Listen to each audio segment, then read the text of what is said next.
The Washington Post, the theme of the party was magic, martinis and Mario, and there was an awful lot of the latter too.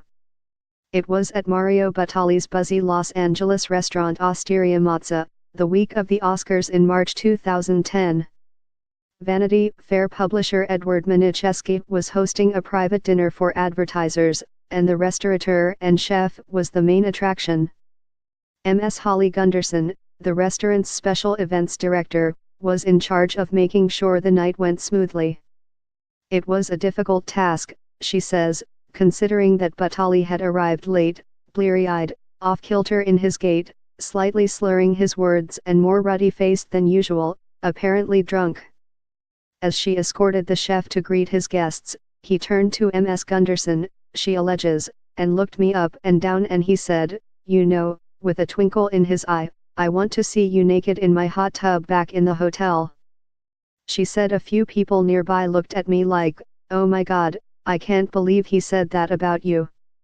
When he walked inside, he took selfies with guests, who were enjoying a magic act and martinis.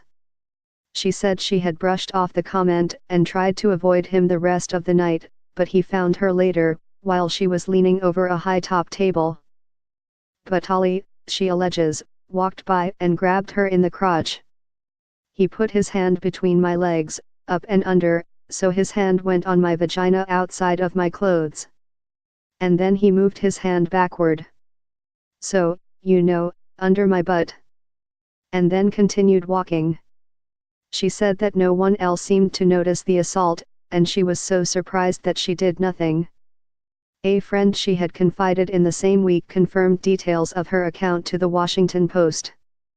Ever since he cooked his way into the rarefied ranks of celebrity chefs, Batali, 57, has cultivated a larger-than-life persona, the hedonistic master of excess who is always up for a good time.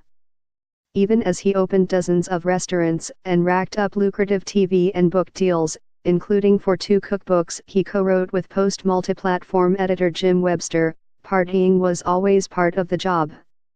After all, no one expects the orange crock-wearing Molto Mario to work a crowd with the demeanor of a teetotaling accountant. But the blurred lines between the businessman and the bon vivant might have been his downfall, after 4 anonymous allegations of sexual misconduct were published by the website Eater on Monday, December 11, morning. Batali's brand was thrown into turmoil. ABC asked him to step back from co-hosting duties at his daytime talk show, The Chew, and he no longer has managerial oversight of his 26 restaurants around the world, though he remains a co-owner. In the wake of the allegations, the Food Network announced it is putting plans to relaunch his seminal show, Molto Mario, on hold. In the statement to the Post, Batali said, "I apologize profoundly to the people I have mistreated and hurt. The entire day of events surrounding the party I was the personification of idiocy, a drunken and idiotic fool, with no respect for the staff at Osteria Mozza, the guests, nor for the restaurant itself. That behavior was horribly wrong, shameful and degrading, and there are no excuses."